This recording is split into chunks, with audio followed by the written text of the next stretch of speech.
In a well-managed regenerative system, we will have more underground livestock than we have above livestock.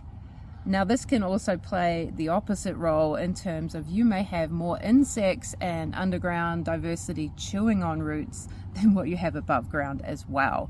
So taking the pest insect score, and we're not saying that like all insects are bad or, you know, having high pressure, or what we're looking for is, do you have a diversity of different types of insects in the soil? But specifically for this metric of your soil insect score, we are looking at the root chewers. So it's a subjective scale. You're going to have to figure this out for your own local region, as this app is obviously global, so you will have different insect pressures in different places. But take the score and take a look. So some of our caterpillar species that live under the ground, they eat a huge volume of plant material, you know, as much.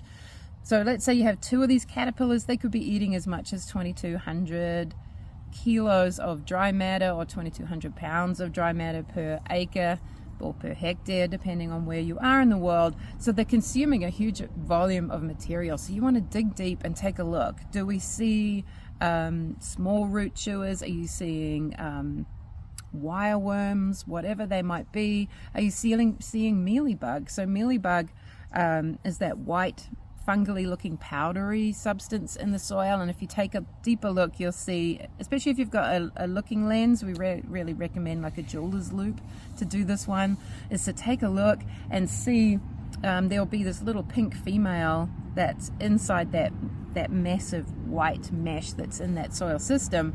What they also form are hydrophobic waxes, so we'll see these coatings start to form where their soil becomes afraid of water. You don't want a soil that's afraid of water. Now, these mealybug can be the precursors for larger root chewing insects further down the line. So what we can see is mealybugs might come in this year, and next year you might have clover root weevils, for instance. So we start to see the decline of these ecosystems. And so if you're used to monitoring above ground, you might just see areas where there's not as much growth.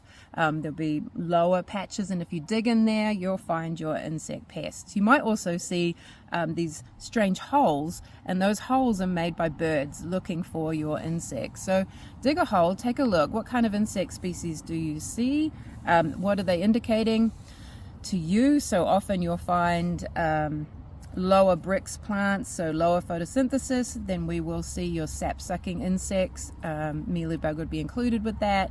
As your bricks get up a little bit higher, then we'll start to see those root-chewing organisms. So really aiming to observe and ask the question, why do I have these particular insects in there? What have I been doing with my management? What is creating the conditions that are ideal for insect pressures?